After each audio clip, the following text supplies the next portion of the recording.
but I like to say spooky season is all year long. We're gonna be you're gonna be listening to me talk about four different books. I grew up loving spooky things, so I wanted to start with the first book that I really enjoyed and appreciated. My mom is on here tonight, and I remember that we read in a dark, dark room a lot growing up. If y'all have the wine from tonight, you can start off with my Muscat Blanc. Muscat is a really cool variety that people oftentimes assume is sweet, and I love a sweet Muscat, but I wanted to work with Muscat in a different way. So this is a dry Muscat Blanc, coming from over in Contra Costa, which is just outside of San Francisco, about an hour outside of San Francisco. And it's awesome because they have had this property since like the early 1900s, and it recently turned over to this really cool guy named Alan Lucchesi, and he decided he wanted to work specifically with Italian varietals. So this is going to be a really fun, like floral yet fruit forward muscat. It's going to be lighter and brighter and fresher, and you actually see me, the wine witch, on the front cover. So this is a drawing rendering of me, all the way down to the hair and to the necklace that I am wearing, my sun and moon. So tonight we are going to start off with one of my favorites. It's called The Green Ribbon. Once there was a girl named Jenny. She was like all the other girls, except for one thing. She always wore a green ribbon around her neck. Hello, Jenny. There was a boy named Alfred in her class. Alfred liked Jenny, and Jenny liked Alfred. One day he asked her, "Why do you wear that ribbon all the time?" "I cannot tell you," said Jenny. But Alfred kept asking, "Why do you wear it?" And Jenny would say, "It is not important." This is one of my favorites. I totally agree. Okay, so this is Alfred, and he's meeting Jenny, chatting his chat, shooting his shot. Jenny and Alfred grew up and fell in love. One day they got married. After their wedding, Alfred said, "Now that we're married, you must tell me about the green ribbon." "You still must wait," said Jenny. "I will tell you when the right time comes." Years passed. Alfred and Jenny grew old. And one day Jenny became very, very sick. The doctor told her she was dying, and Jenny called Alfred to her side. "Come, Alfred."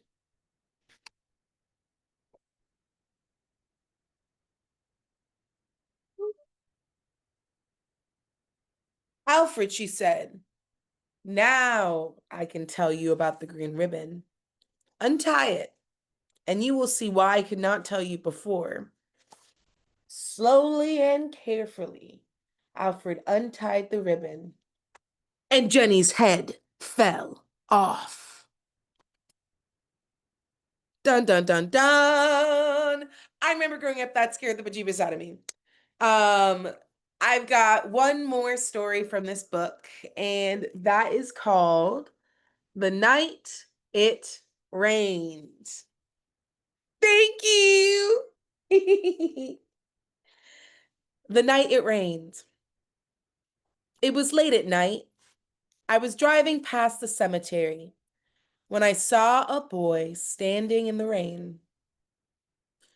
"Do you want to ride home?" I asked.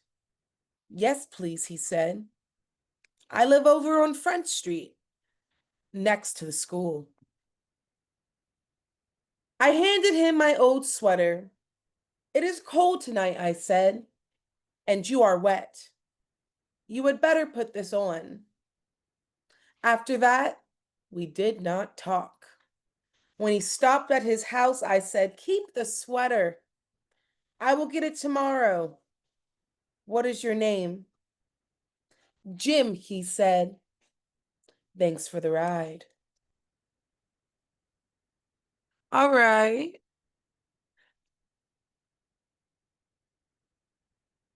I stopped for the sweater the next day. A woman came next to the door. Is Jim home? I asked. I have come to pick up my sweater. She looked at me in a strange way. It must have been another boy, she said. Jim is our son, but he has been dead for almost a year. He is buried in the cemetery. I told her how sorry I was and I left. I did not know what to think. The next morning, I went to the cemetery. I wanted to see Jim's grave. And lying across the grave was my sweater. Dun dun dun. I think this one's pretty cool. I think this sweater looks sort of like Freddy Krueger's sweater. It's got the stripes and everything. Um, so these were some of the first two stories that I read growing up that really got me into the spooky spirit. Um, but the book that really changed everything for me was this one, Scary I think we Stories. have that one. I I think we love still this have book. that. I love this book. This book is so good. This book is so good. It's by Alvin Schwartz, and it was originally published in like the 1980s. And in the early 2000s, they did a rewriting of and a redrawing of all of the artwork because it was too spooky. So I had to like go to hell and high water to find this copy versus the other copy. And like the artwork in this is so incredible. I'm not saying the artwork in the other version isn't awesome, but like they definitely unspookify it. And it's just like, it's all black and white, but it's just so eerie and so well done. So I'm gonna tell y'all a few of these. And I'm gonna start with one of my favorites. Cold as clay. A farmer had a daughter for whom he cared more than anything on earth. She fell in love with a farmhand named Jim, but the farmer did not think Jim was good enough for his daughter. To keep them apart, he sent her to live with her uncle on the other side of the county. Soon after she left, Jim got sick, and he wasted away and died. Everyone said Jim had died of a broken heart. The farmer felt guilty about Jim's death, so he could not tell his daughter what had happened. She continued to think about Jim and the life they might have had together. And then this is the drawing. Creepy. One night, many weeks later, there was a knock on her uncle's door. When the girl opened the door, Jim was standing there. Your father'd asked me to come and get you, he said. I came on his best horse. Is there anything wrong? She asked. I don't know, he said. She packed a few things and they left. She rode behind him, clinging to his waist. Soon he complained of a headache. It aches something terrible, he told her. She put her hand on his forehead. Why, why are you cold as clay? I hope you are not ill. And she wrapped her handkerchief around his neck. They traveled so swiftly that in a few hours they had reached the farm. The girl quickly dismounted and knocked on the door. Her father was startled to see her. Didn't you send for me? She asked. No, I didn't. She turned to Jim, but he was gone, and so was the horse. They went to the stable to look for them. The horse was there, It was covered with sweat and trembling with fear, but there was no sign of Jim. Terrified, her father told her the truth about Jim's death. Then quickly he went to see Jim's parents. They decided to open up his grave. The corpse was in its coffin, but around its neck, they found the girl's handkerchief. Dun dun dun. That's what I'm saying. That's what I'm saying. Crazy. Crazy. Yeah, that was wild. That was Cold wild. as clay. So next, these stories are great, aren't they? They're frightening. Right now I am also sipping on another really fun wine I make. I make 5 different styles of wines. So I am sipping on my 2024 Mourvedre. It is a Mourvedre Rosé, and all of these grapes are coming from over in this really cool area called Amador. Shake Ridge is the vineyard. It's woman owned. Um, Owned by this awesome woman named Ann Kramer. She started off making wines over in the like Napa, Sonoma area, or actually growing the vines and like taking care of the land. And she ended up actually leaving that area because she realized she couldn't afford it. And when she moved to Amador, she really championed that region as a whole. So this one's for you, Anne. Our next is called The Haunted House. One time a preacher went to see if he could put a haunt to rest at a house in his settlement. The house had been haunted for about 10 years. Several people had tried to stay there all night, but they would always get scared out by the haunt. So this preacher took his Bible and went to the house, went on in, built himself a good fire, and lit a lamp. Sat there reading the Bible. Then, just before midnight, he heard something start up in the cellar, walking back and forth and back and forth. Then it sounded like somebody was trying to scream and got choked off. That there was a lot of thrashing around and struggling. And finally, everything got quiet.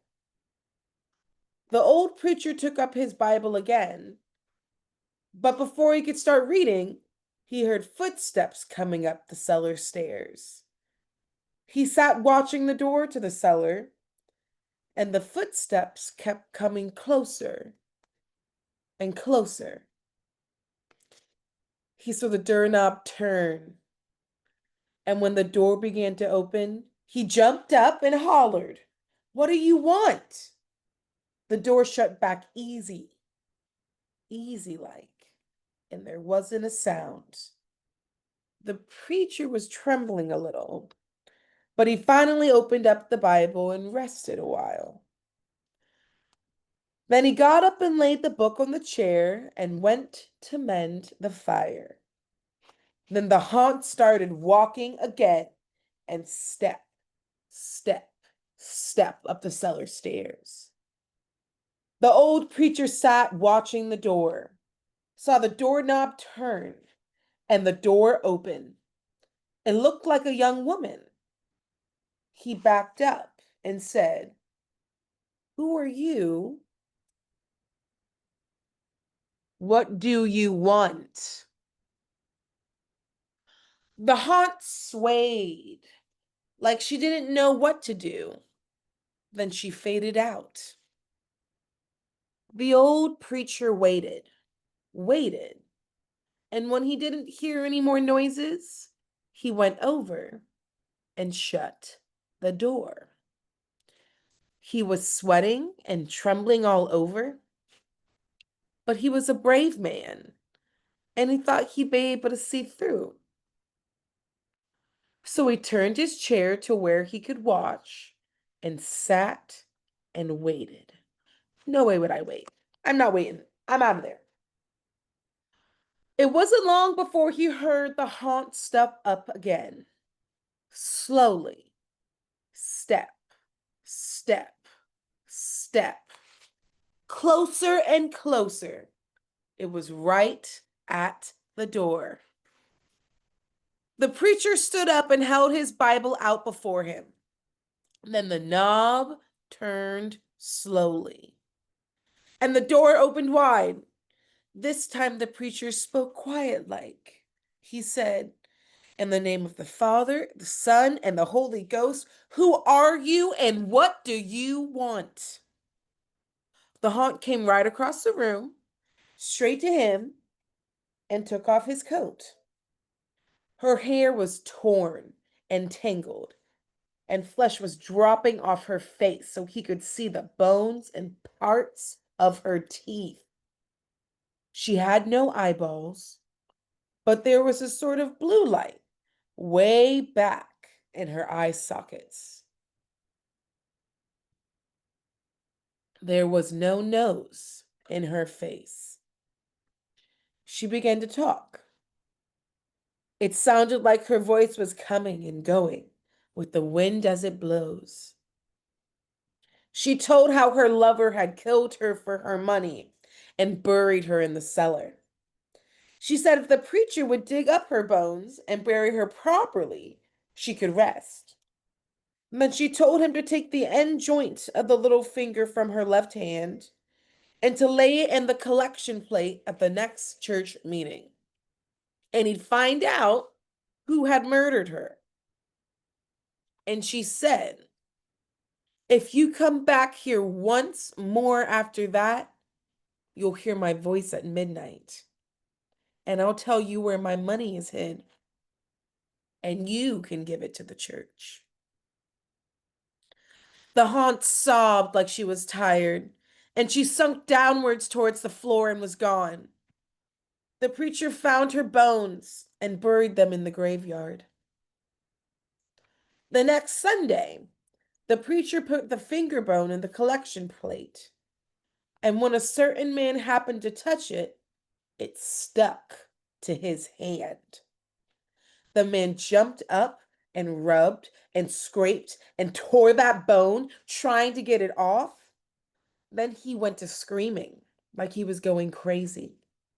Well, he confessed to the murder, and they took him to jail. After the man was hung, the preacher went back to that house once at midnight, and the haunt's voice told him to dig under the hearthrug. He did, and found a big sack of money. And where the haunt had held on his coat was the print of those bony fingers burned into the cloth. It never came out. The haunted house. Bum bum bum. Damn. Okay. He is a preacher, but I'm over here like, shit, are you giving the money to the church? Okay, we are giving the money to the church. You are the church. You are the church. We got to give the money to the church. All right. So the next one is probably one of my favorites of all time. And it is called Room for One More. Yes! Is your copy this copy? Is it this version? This is the best version. It's the best. I mean, I love Yeah, all of it's them. the one from 1981. Yes. And I think I probably found it at like a Goodwill. Yes. This copy that I just got is Nell Miller's. Look at Nell. Their handwriting's adorable. I'm like, come on now, sweetheart. I know my mom probably has my copy at home in DC, but I wasn't gonna make you like speed deliver that over to me, mom. Yeah, and then I actually have more scary stories to tell in the dark, which was Yes. 1984. And then Yes. there's a three. There's more scary stories three. Yes. Yes. They're all so good. Oh yeah, Yeah. keep And the those third one was forever. 1991. So I didn't Never let realize they them were go. so hard to find now. So I think I'm sitting on Yes. some gems because Yes, you they're are. literally nothing's written in them and they're like in the pages aren't bent or ripped. They're in perfect condition. Oh, they're pristine. Yes. Oh, Except that's they're good. yellowed. You know how the Of old course they're pages. Yes. yellowed. Oh, I love it. Yes. Yeah, my grandma would scare the Bible study kids and read these books, is what my mom is saying. Yeah, my grandma, she would come in her own little spooky vest and she would scare the bejeebus out of everybody.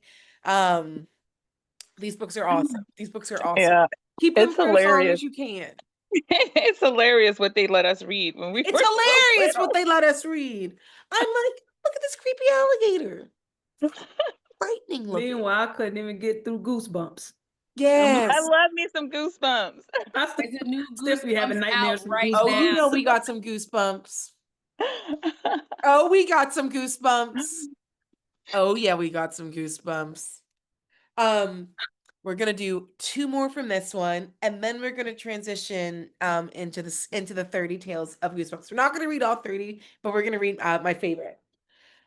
Goosebumps is great. Also, all the series are on Netflix right now, and then all of the second movie is also on Netflix. I watched that earlier today.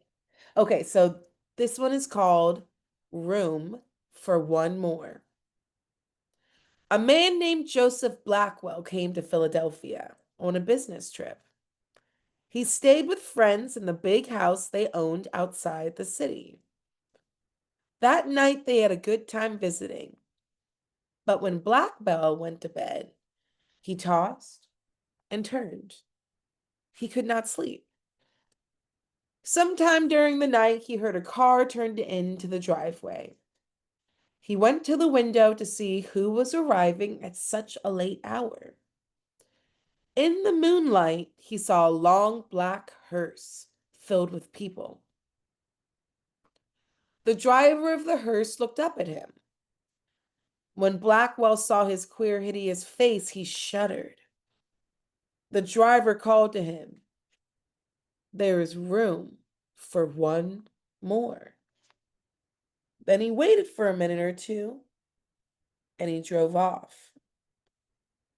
In the morning, Blackwell told his friends what had happened. "You were dreaming," they said. "I must have been, but it didn't seem like a dream." After breakfast, he went on his way into Philadelphia. He spent the day high above the city in one of the new office buildings there. Late in the afternoon, he was waiting for an elevator to take him back down to the street. But when it arrived, it was very crowded.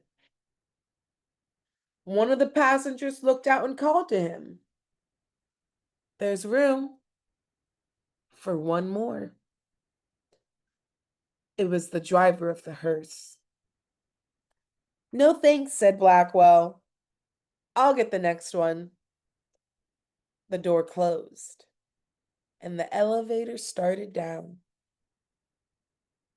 There was a shrieking and screaming and the sound of a crash.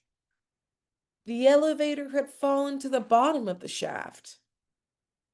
Everyone aboard was killed. There's room for one more.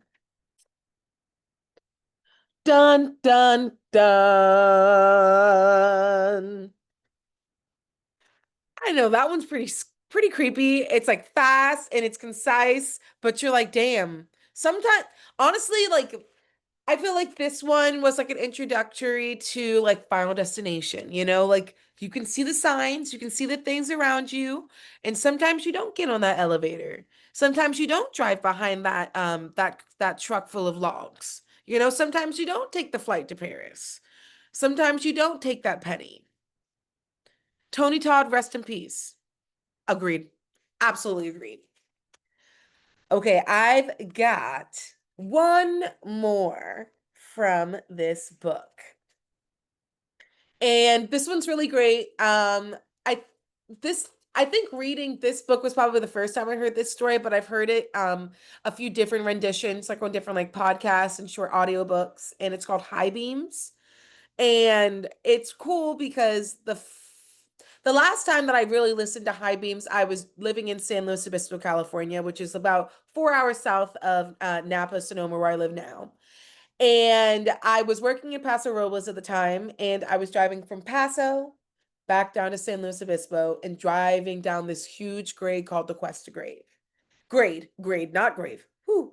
And basically I was driving down this grade and listening to a rendition of this story. And I scared myself so badly that I had to call my fiance and be like, hey, I know it's late, but I'm frightened myself and I need someone to talk to as I drive home. And he's like, okay, I can do this. I got you. So this is high beams. The girl driving the old blue sedan was a senior at the high school.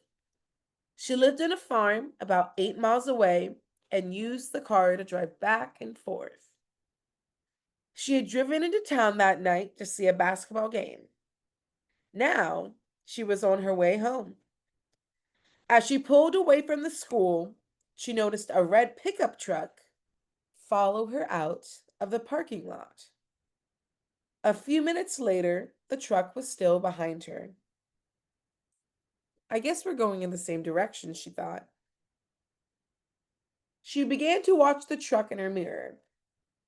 When she changed her speed, so did the driver of the truck. When she passed a car, so did he. He turned on his high beams then, flooding her car with light. He left them on for almost a minute. He probably wants to pass me, she thought, but she was becoming uneasy. She usually drove home over a back road. Not too many people went that way. But when she turned onto that road, so did the truck. I've got to get away from him, she thought, and she began to drive faster. Then he turned his high beams on again. Yeah, this one's frightening. After a minute, he turned them off. Then he turned them on again and off again. She drove even faster, but the truck driver stayed right behind her. Then he turned his high beams on again. Once more, her car was ablaze with light. What is he doing? She wondered. What does he want? Then he turned them off again. But a minute later, he had them on again, and he left them on. At last, she pulled into her driveway, and the truck pulled in right behind her. She jumped for the car and ran to the house. Call the police, she screamed at her father. On the driveway, she could see the driver of the truck. He had a gun in his hand. When the police arrived, they started to arrest him. But he pointed at the girl's truck. You don't want me. You want him. Crouched behind the driver's seat, there was a man with a knife. As the driver of the truck had explained it, the man slipped into the girl's car just before she left the school. He saw it happen, but there was no way he could stop it. He thought about getting the police, but he was afraid to leave her, so he followed her car. Each time the man in the back seat reached up to overpower her, the driver of the truck turned on his high beams. Then the man dropped down, afraid that someone might see him. High beams. Ha ha ha ha ha. So that one's frightening. It's great. It's an all-time classic, it ties on, when you're driving late at night, you always think someone might be in your car. But you oftentimes don't check, and sometimes you should. But I'm like, dang, what if she had checked? Would he just slashed her then? Shout I out to that always guy for check. following her. He didn't have to follow her, but I he always did. check, and it's the reason I love my Subaru because they have these lights that are motion detecting lights that will illuminate the inside of your car as you're walking up to it. So you can easily see what's happening inside your car before you even open the door. Oh, that's awesome. Wait, that's really cool. Subarus are awesome. What color is your Subaru? Green, hunter green. Sweet. Do you take it off-roading? What are you doing with your Subaru? You driving around doing your thing? Yeah, I do the mommy thing. Sweet. I love it. Rough and We carpool. tumble. But we're Um, gonna try to go camping this year, I think. will this be the first Maybe. ever camping? We've Will been this before, They've but it's done it been a before, long okay. time. We do How it in did the it go last backyard a time? lot. We do it in the backyard. That totally counts. That Mhm. totally counts. How sweet is that? I love that. I love that. Absolutely. And very safe vehicle, by the way. Very Very safe. safe vehicle. If you guys get the s'more action popping off, okay, I do the Ghirardelli's, the sea salt caramel instead of Ooh. the Hershey. Game changer. Game changer. Also Yum. get vegan mushrooms because I don't eat pork. So if you find those, it's a good time too. Texture, taste, just the same. Yum. That sounds so good. Yeah, I need that. I need that. I need that. Um, so next book, y'all probably haven't heard of before, but it's quickly become one of my favorites. And yeah, you had me at sea salt every time. So bad. And this is called Small Horrors by Darcy Coates. And it is 50 short horrors. They're all different. Some of them are about the end of the world. Some of them are about, wax figures. Some of them are about, being watched from other buildings by you. But the one that I'm going to start us off with today quickly became one of my favorites. And it is called do do do The Magpie Girl.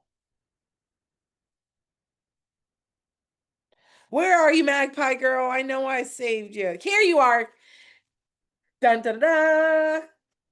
This one is just writing. There's no photos. This is definitely like a little bit more adult, more adult style horror. And this one's frightening. Because it's like it's real life horror. Which you don't always get to see done in a great way. So Magpie Girl. Henry lay on his back, his eyes fixed on the shadows slinking across the ceiling. It was one of those nights where he found it impossible to sleep. Far below his apartment window, a car horn blared, sirens wailing in the distance. Two men, their words slurred, were arguing. By the sound of it, at least one of them would end up in the hospital. There was once a time when Henry would have cared. He'd gone into the police force with great expectations for himself and his career.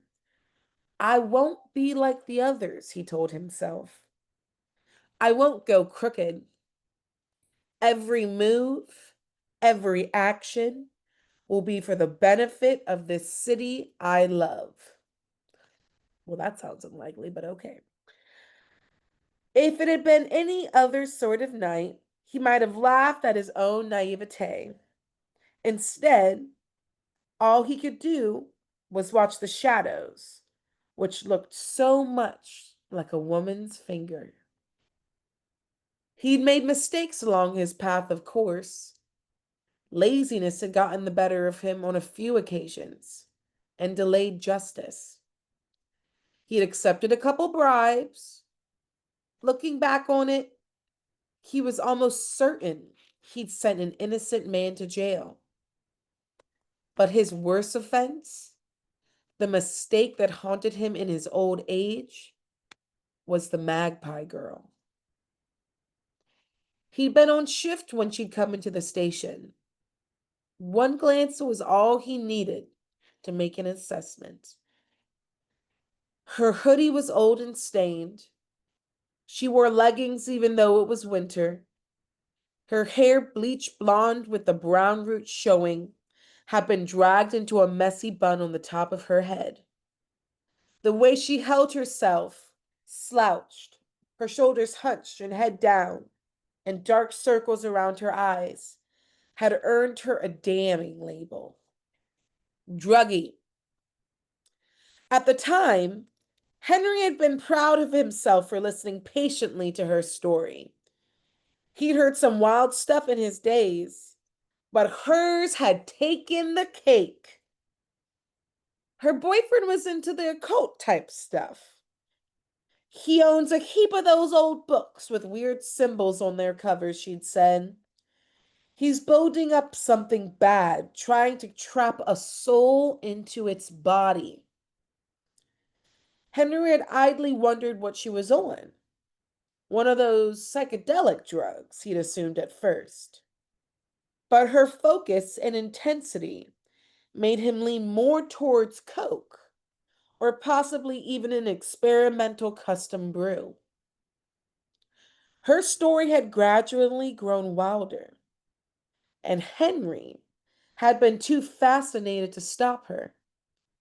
She claimed her boyfriend was a serial killer on top of being in the occult. He's been taking prostitutes, she'd said, speaking rapidly. He's been experimenting on them.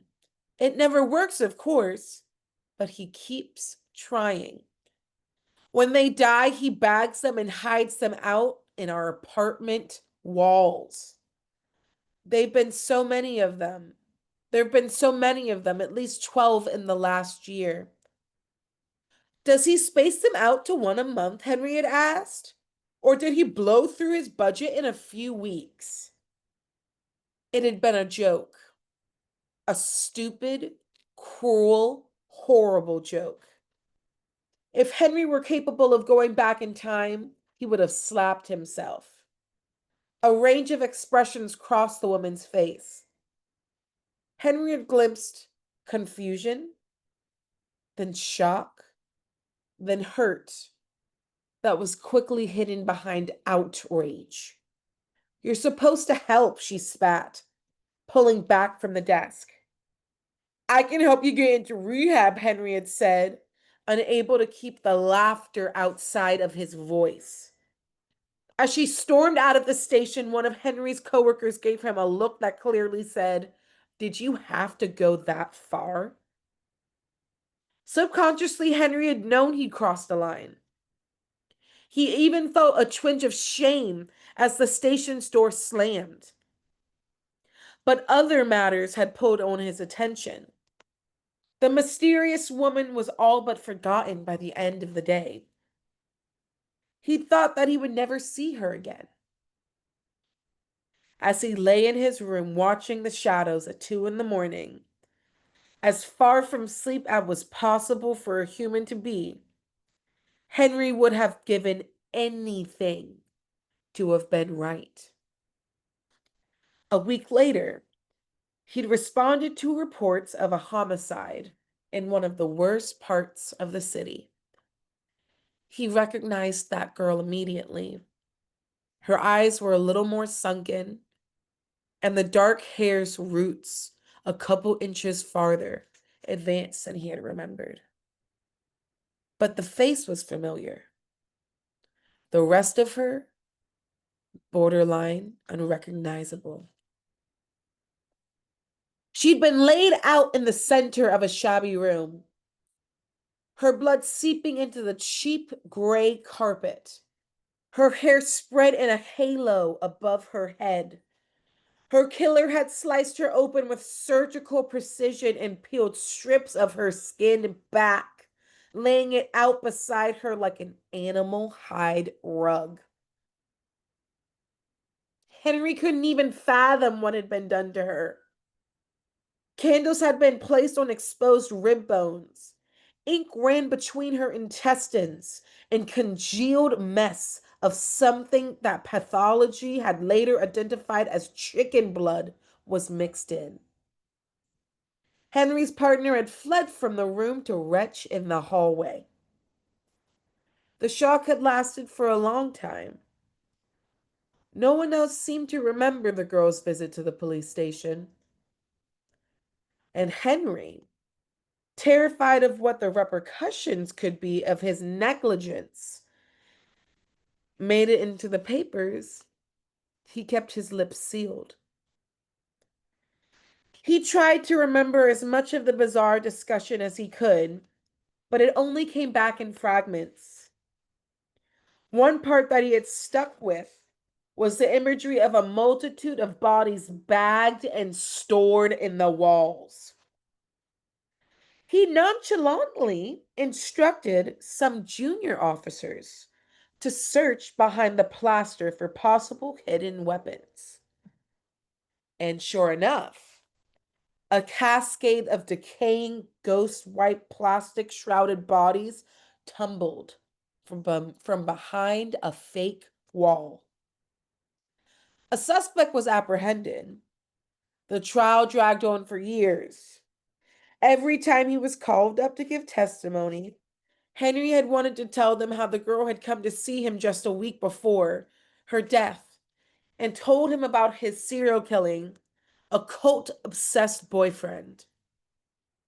But every time, a sense of self preservation had stilled his tongue, and he stuck to his office alibi, his official alibi. That the first time he knew of the business was the day he arrived to that apartment.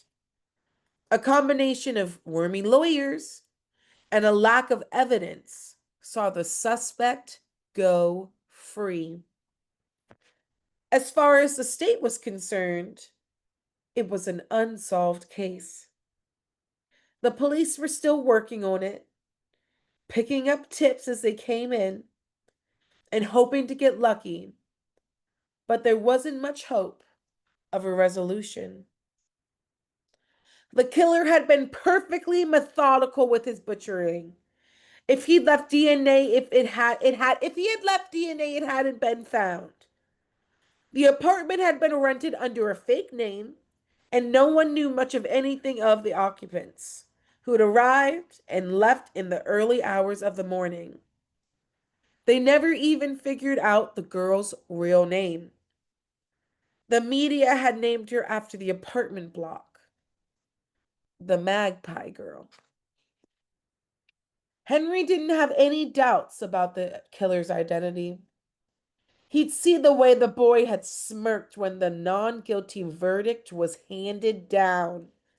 He wondered if that man was still free, possibly living in another part of the country under an assumed name, possibly carrying out more of his bizarre and morbid experiments. Henry had resigned himself to the idea that he would probably never hear the full story. The shadows across the ceiling, so much like women's fingers, twitched and quavered. They began dragging themselves across the plaster towards Henry's door. He'd always shut the door when he went to bed, but it always somehow ended up open at that terrible hour in the morning. The shadows slid down the walls and collected in a pool on the ground. Then came the noises, the scraping, dragging sounds that echoed unnaturally through the room. The gurgle of a breath being pulled through damaged lungs. The rasp of flesh being dragged across carpet. Henry turned his head towards the doorway, where a dark shape was dragging itself into his room. "Leave me alone," he begged, for what felt like the 100th time. "I'm sorry. Leave me alone."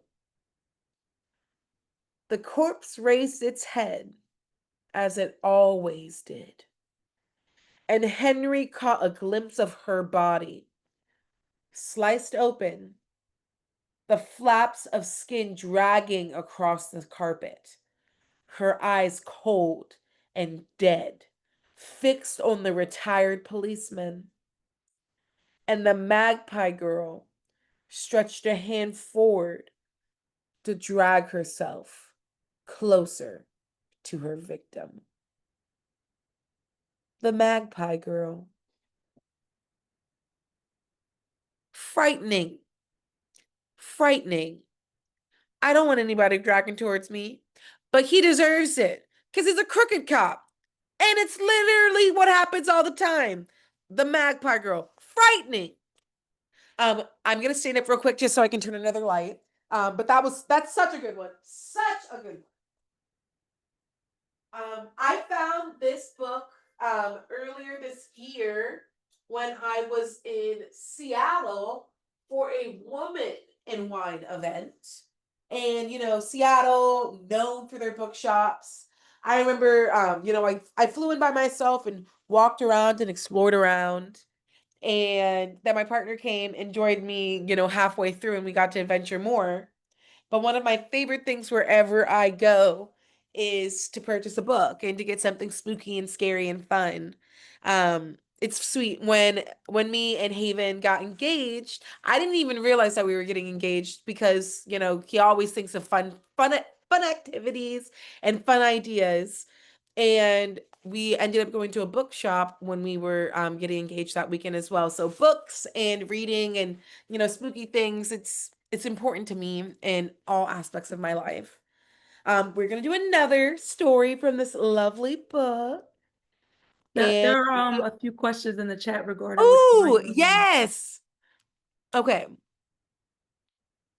So we are now on to the red. Yes. So we got Big Ted's Red next. This is my 2023 Petite Syrah. It is a bigger, bolder, juicier red. It's going to be on the opposite spectrum of the Muscat that you started off with. And these grapes are all coming from this really cool area called Dry Creek. Grist Vineyard is owned by a fourth-generation farmer named Woody Hambrecht. And Woody Hambrecht is pretty awesome. He took over his family's farm and they have been doing more so conventional, traditional vineyard practices. And when he took over, he basically said, I don't want to do conventional practices. I don't want to have pesticides. I don't want to have herbicides. I don't want to have anything like that. And I want to transition us over to organic. So this is a fully organic property up at the very top of Bradford Mountain, up in the heart of Dry Creek, which is just outside of Healdsburg, which is where that Scream film was made, which I mentioned earlier. This is a wine that I end up aging in barrel for over a year. All my wines are inspired by family members. So the Muscat earlier inspired by my brother. The Mourvedre that my mom is talking about is inspired by my mom. I wanted to have a light chilled rosé, and that's what I wanted for her. And my dad, when I told him I was going to start making wine, he said, Cabernet Sauvignon, right? I love Cabernet Sauvignon. And I'm like, I love cab too, but everybody makes cab. I want to work with something that people don't know. So I said, let's do Petite Syrah, which is a grape that's actually oftentimes blended into Cabernet blends as well as into Merlot blends. And people don't always get to know that. Petite Syrah is known for its bold color. It's a dark, inky red, which is perfect for this holiday season. And I end up aging this in barrel for 16 months in both new and neutral barrels. So this is going to be like dark chocolate and boysenberry pie, figs and nutmeg and baking spice. This is a wine that you can enjoy today, tomorrow. It stays well even after you've opened it, but you can forget about it in your cellar for 5-10 years easily, and it will just get more beautiful. So we are drinking Petite Syrah. This and wow, I didn't even realize this goes so well with my outfit. All of my artists are from DC where I was born, and this is my really good friend Rima. They are a full-time artist. They live in DC full-time. I love it. We met when I was in high school. I was a freshman. They were a senior. We met in my chorus class. They were like, "You are not a soprano, you are an alto." They were like, please stop trying to strain your voice and get up into the stratosphere. You're meant to be deep and sultry and, seductive with your voice. And when I said I wanted to start my own brand, I said, let's create this tropical, like punchy expression of what Ward 4 is. And it's actually the DC flag or the DC map, so this is the DC map sort of created in my way. Whereas the Muscat bottle also has the DC flag, but instead of being the entire thing, it is on my dress. So this is what the actual like map typically looks like. It's the stars and stripes. And then this is what my expression is. Word for wines. So next we are going to read another small horror. And then we'll finish off with a Goosebumps tale because those ones are a little bit longer. Okay. Next.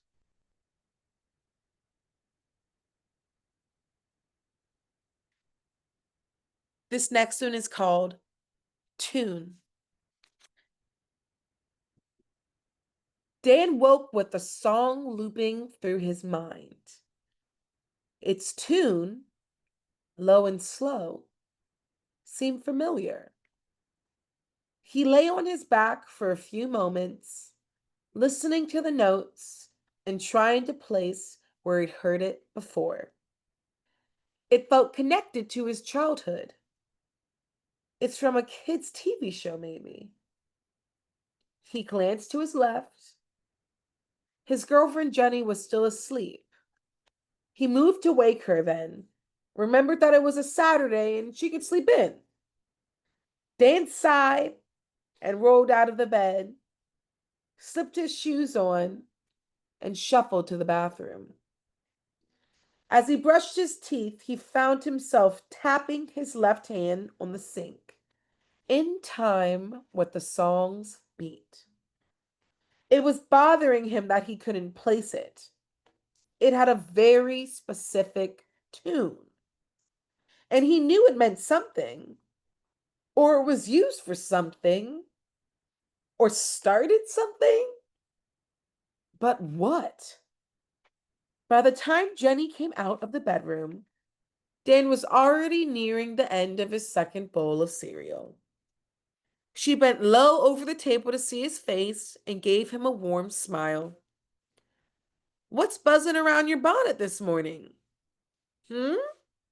You look really preoccupied with something. And I know cereal nutritional information can't hold your attention that thoroughly.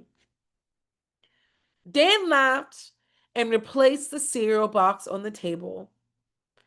Sorry, I've just got a song in my head. I'm trying to figure out where it's coming from. Sing it for me. I might be able to recognize it. Dan had never been at all musically inclined. He couldn't remember words, hold a tune, or recognize major keys from minor. The song in his head was so intricate and unique that he was certain he wouldn't be able to express it. But as he hummed the notes, he felt great surprise and pleasure as it perfectly matched what was in his head. Don't sing anymore, Jenny said after the moment. Her expression had changed to one of wary distaste. It's an awful song. Dan cut the tune short, feeling a surge of frustration.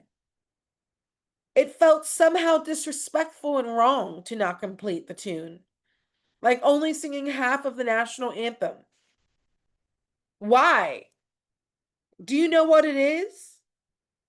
No, Jenny said, sitting opposite him and pouring herself a bowl of cereal.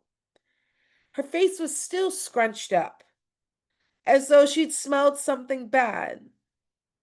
It's just really depressing, like a funeral dirge, but worse. I think I remember it from when I was a kid, like from a children's TV show or something. Jenny laughed at that, though the sound wasn't as warm as Dan normally found it. Wow. It would have been a pretty rotten kids show to include something like that. Come on, let's not talk about it anymore. One moment. My spooky songs turned off. I gotta put my spooky songs back on. Okay, there they are. Okay, cool. I promised Mom I'd visit her to change a busted light bulb. That's what I've got planned for today. Let's not talk about this anymore. The song was still cycling through my mind, and I felt certain that if I could just focus on it for long enough, I would remember where I knew it from. After Jenny had finished her breakfast, Dan kissed her goodbye and headed for the car. He only lived 15 minutes away from his mother, which he was grateful for. She was getting older, and little things like replacing light bulbs and mowing the lawn were becoming increasingly difficult for her. As he drove, he turned on the radio. He recognized the song that came on as a country ballad that he'd always enjoyed before. But on that day, it seemed impossibly shallow and too preppy to tolerate. He turned off the radio and let the tune in his head wash over him again. That's a real song.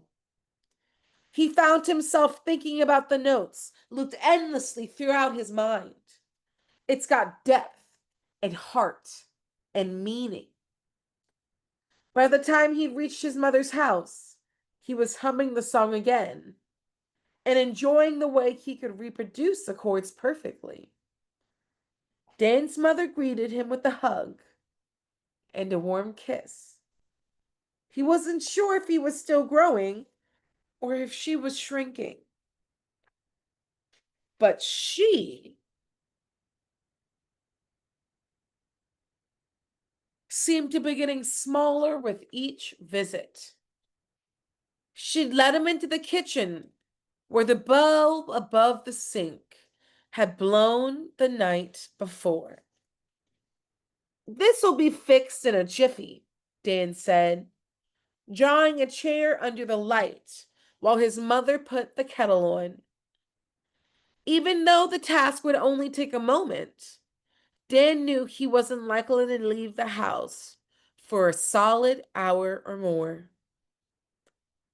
His mother always loved company, and he could spend an entire afternoon talking to her about trivial matters and gossiping while they ate their biscuits and drank their tea. As he unscrewed the light bulb, Dan began humming the tune again. The kettle finished boiling, but his mother didn't pour the water into the cups. He finished screwing the lights and then hopped down from his chair to test the switch. The light came on without a problem, and Dan turned to his mother with a huge smile. "How about that?" He realized something was wrong as soon as he caught a sight of his mother's face. Blood had drained from her skin, and her eyes were wide and tear-filled. Dan rushed to her and tried to help her into her seat. "Are you okay? What has happened? Do you feel dizzy?" "You're singing that song again," was all she said. She let Dan ease her into the kitchen chair, and he hurried to make her a cup of tea. She seemed to be gathering her thoughts, and when Dan drew a chair up to her next, she took a deep and seemingly resolved breath. "Do you know what you're humming?" "No. I woke up with it in my head this morning. I kind of remember it from when I was a kid." but I can't recall what it is. It's an old Scandinavian mourning song. His mother traced patterns on the table's wood with her index finger and seemed to be picking her words carefully. It's not really ever sung anymore, even in Scandinavia. I didn't recognize it. Your great aunt did. She grew up in Scandinavia, you remember? She heard you the second time you began humming it and told me what it was. Second time? Yes. You've only sung it twice. Once when you were 5, and again when you were 8. His mother raised her eyes, which flickered uncertainly over his face. The first time was the morning of your grandfather passed away. The second was the day before your father died.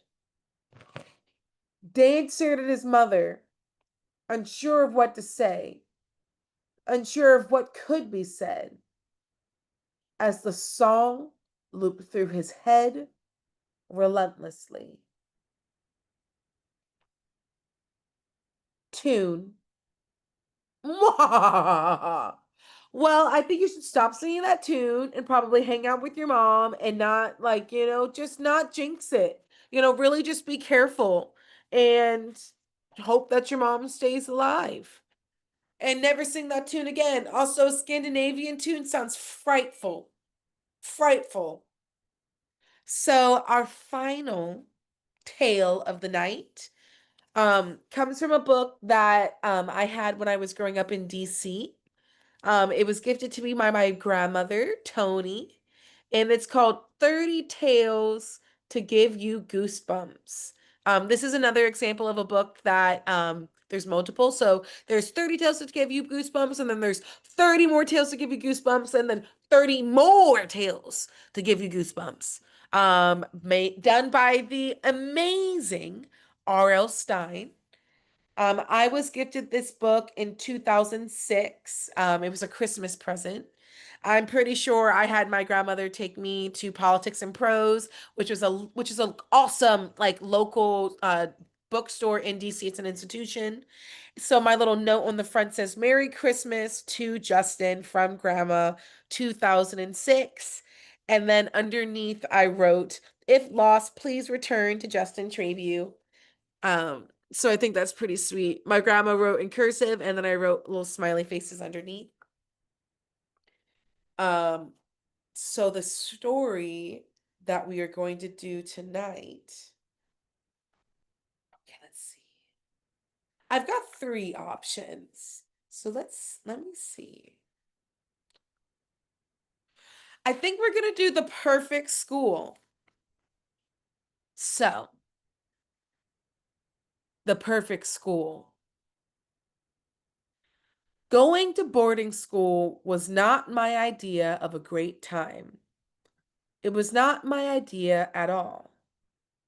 Whose idea was it? My parents, of course. I knew I was doomed the day the brochure for the perfect boarding school arrived in the mail.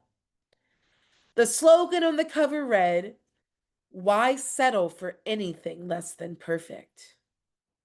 Perfect is my parents' favorite word. Unfortunately, they have me, Brian O'Connor, for a kid, and I'm far from perfect. I make my bed sometimes.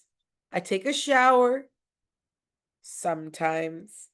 I get my homework done sometimes. And I please my parents never. Before I knew what was happening, my mom and dad had signed me up for the 2-week course. On the way to the train station, I begged. I promised to cut back on TV and video games. I even promised I wouldn't tease the dog. I even swore I wouldn't eat 3 Snicker bars for lunch anymore. Eat your Snicker bars, do your thing. But it was no use. They hustled me onto the train and told me to watch for the perfect van when I got off the Rockridge station. I found a seat across from the aisle from a kid who appeared as unhappy as I felt. He was reading something I'd seen before. The brochure from Perfect. So, what do you think of this place? I asked. I think it stinks, he snarled. He threw the brochure down on the train floor. Perfect? Ha! How about a school to teach parents how to be perfect instead? I'd send mine, I agreed. I'm Brian. My parents are sending me to Perfect too. I'm CJ. So why did your parents send you for training? What did you do? It's more what I didn't do, I explained. They're always telling me what I didn't do this or I forgot to do that. Man, I wake up 5 minutes late and the first thing I hear is that I didn't go to bed early enough and that's why I didn't wake up. We complained about our parents until the train man called out, Rockridge Station! Rockridge! I grabbed my duffel and followed CJ to the door. Well, here goes nothing. About half an hour later, the van pulled through the tail iron and they took us into these iron gates.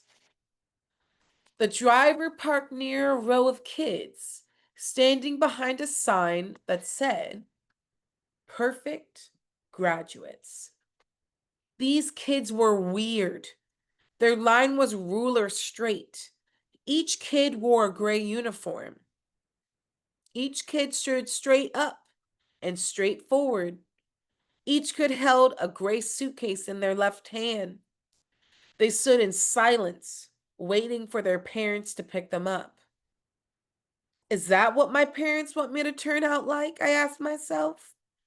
If it is, they can forget it right now. The driver slid open the side door of the van. Another man stood next to him. I am the director of the perfect boarding school, the new guy told us. Line up in order of height. Tallest at the back, shortest at the front. Leave your bags in the van, you won't be needing them here. The director pointed to the first kid in line. You're number 112, he stated. He gave us numbers each. I got 116. Your instructor will call you by your number, the director explained. You will call each other by your number. You will call me and your teachers guardian. How am I going to make it through 2 weeks at this place? I thought this guy is nuts. A car pulled up in front. The director hurried over to present the parents with their perfect child and get his envelope of cash in return. Were any of those kids like me when they got here? I wondered. What did the guardians do to change them? What will they do to me? A shiver racing down my back. Those kids were like robots. Robots. 4 more guardians waited for us inside the door. One of them tapped me on the shoulder. Follow me, he said in a low tone. He led me down the hallway and up a flight of stairs. I caught sight of CJ going into a room on the first floor. See you later, I started to call. No talking, the guardian barked. At the top of the stairs, he turned left. A half-open door clicked shut as we passed it. What are they trying to hide, I wondered. Why is every single door shut? Why don't they want us talking to each other? The guardian ushered me into the last room in the hall. You will wear the clothing in the drawer. You will eat the meal on the tray. You will wait here until you are summoned. And then he shut the door. I checked it. Locked, of course. I studied my new room. It didn't take long. There was a single bed with a small dresser on there, a table with one chair on the other side. I wandered over to the dresser and opened the drawers. Only boring stuff. Gray uniforms, toothpaste, towels. I was then given a bowl of bumpy gray stuff as I sat on the table. I scooped up a little on my finger and licked it off. It tasted sort of like oatmeal. Then I heard something, a rustling noise from the heating vent near the floor. The hairs on the back of my neck prickled. Is something down there? I stretched out the floor and pressed my ear against the vent. The rustling grew louder. Not rustling, I realized, but whispering. Is someone down there? I called softly. The whispering grew louder. What were they saying? Can you hear me? I asked. No talking, a guardian called down from the hall. The whispering stopped. What was that? Did I hear voices from another room? Or was someone hiding down there between the walls? No, that was impossible, right? I was happy to find CJ in my first training session. I wanted to ask him if he'd heard anyone whispering in the walls. Hey, CJ, I said softly. No talking, said the guardian in charge of our class ordered. You will answer each question in the workbook on your desk. How can he expect us to answer every question? This thing is more than 100 pages long. I flipped open the workbook. But these questions were strange. What do you call your parents? What is your favorite food? What costumes have you worn for Halloween the last 5 years? I'm not answering any of these questions, by the way, y'all. I'm not answering any of these questions.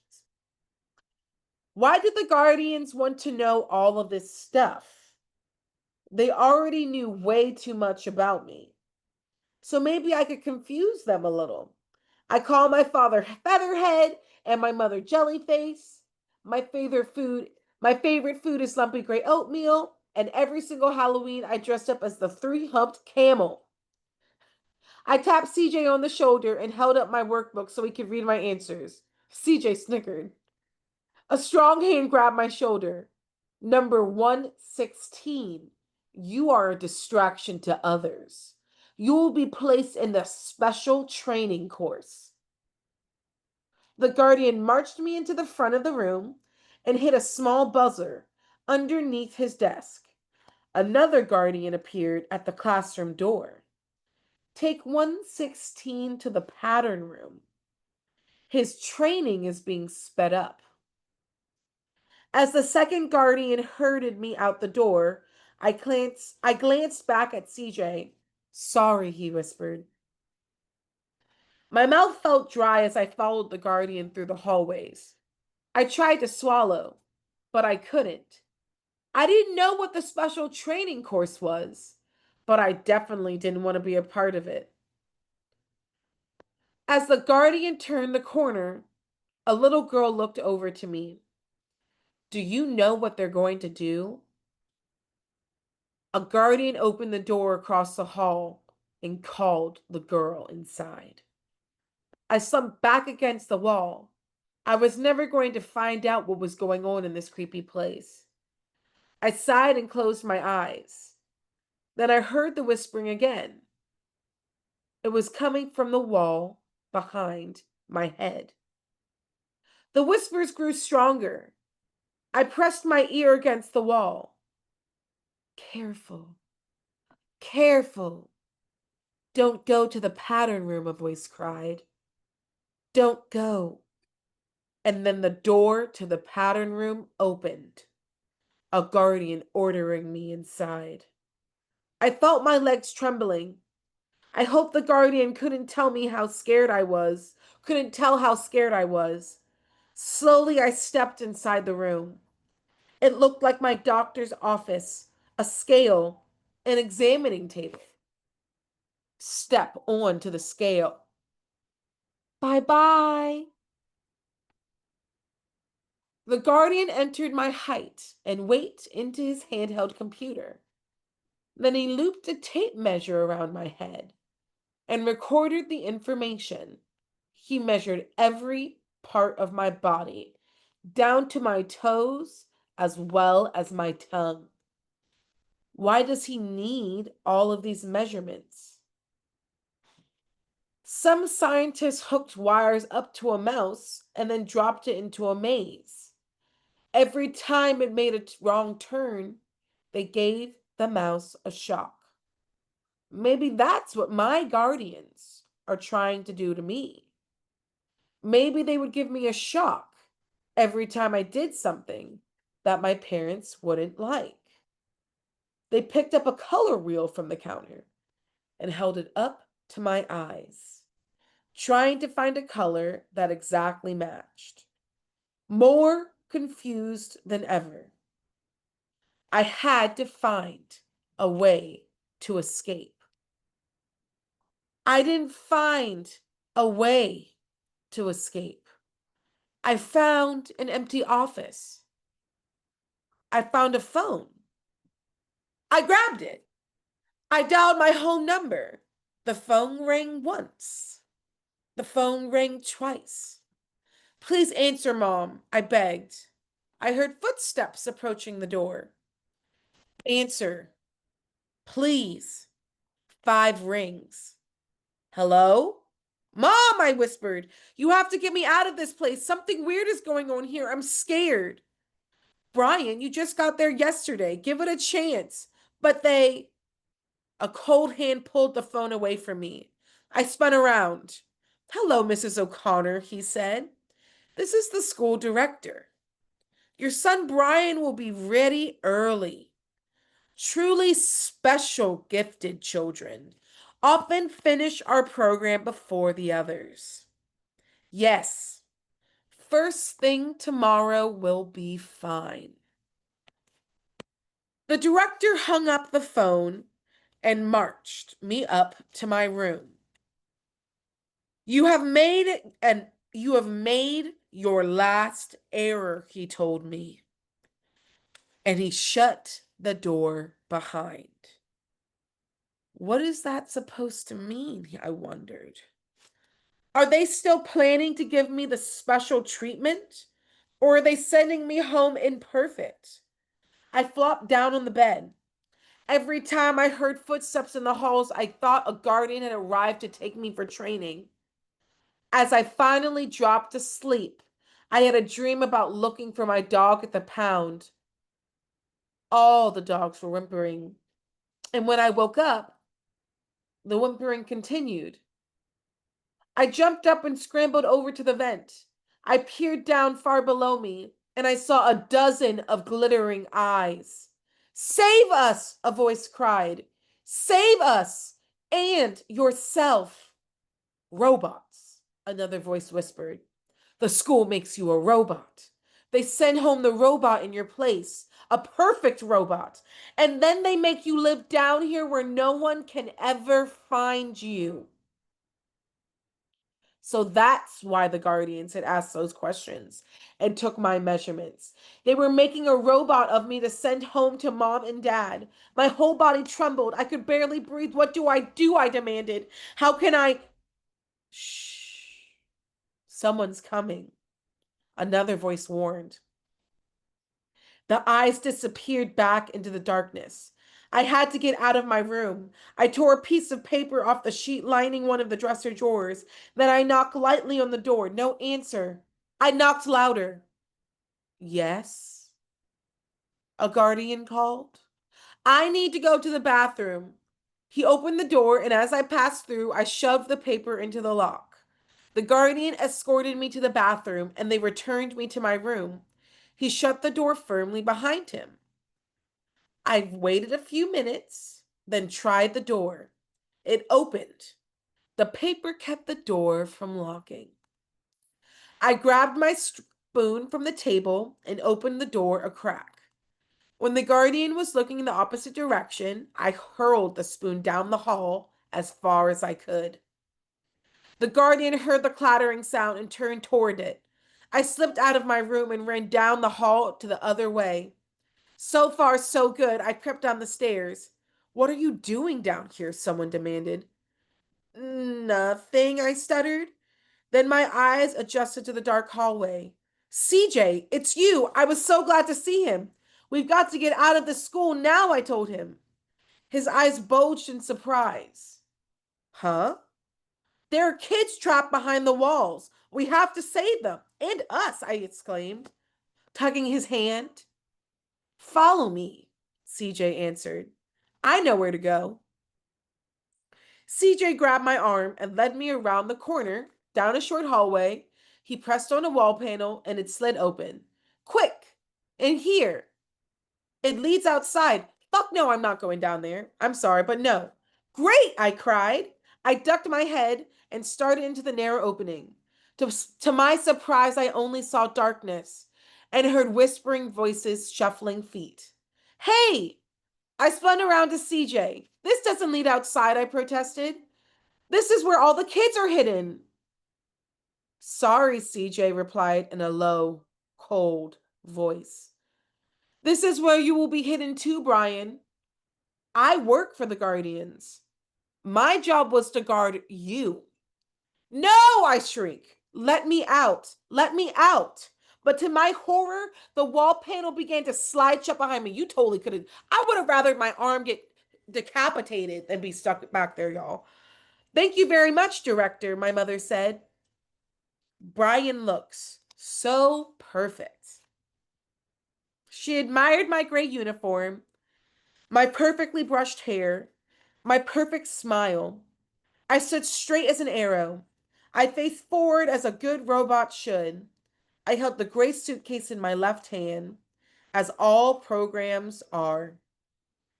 My mother shook hands with the director. She handed him the envelope filled with money. He will be perfect now. The director said, we guarantee it. That was 2 days ago, and I'm trying to be as perfect as I can be because I don't want anyone to catch on. It wasn't easy to pull CJ into the dark chamber and escape before the walls closed up. And it wasn't easy to sneak into the robot room, to grab my robot and drag it back into my room, and then to sneak back into the robot room and pretend to be a robot. Yes, I don't want anyone to catch on that the real Brian O'Connor came home. I don't want anyone to know that I escaped. Someday soon, I'm going back to that place to rescue those poor kids. But right now, I'm being as perfect as I can be. Okay, okay. So I did tease the dog this morning, and I did eat 3 Snicker bars for lunch, and I did spill some grape juice on the white couch in the den. But other than that, I've been perfect. Really. Done, done, done. 4 books. Lovely. This was really fun. I had such a great time reading these to you. I love this time of year, and I will probably be doing a spooky stories on my Instagram live tomorrow. Not tomorrow, on Friday when Halloween is. I don't know what store I'm gonna do, but if you don't already follow me on Instagram, definitely tune in. The wines that are available today will be available during the holiday season coming up, as well as I have 2 brand new releases that will be released early next month. If you have any questions or if you need anything from me, feel free to DM me on Instagram. Also, feel free to email me at justin@ward4wines.com. And thanks again for coming. This was so much fun. I love spooky season, and this was a blast. Thank you, Justin. Thank you. Thank you so much. Thank you, everybody, for coming. I hope you had a great time. Until the next event in a few Until the weeks, next event. make Bye, sure you sign y'all. up for our Friendsgiving that's coming up, and we have Oh, a couple more wine yes. tastings coming up too. So, That'll be awesome. yay! All right. Good night, everybody. Night, y'all. Good night.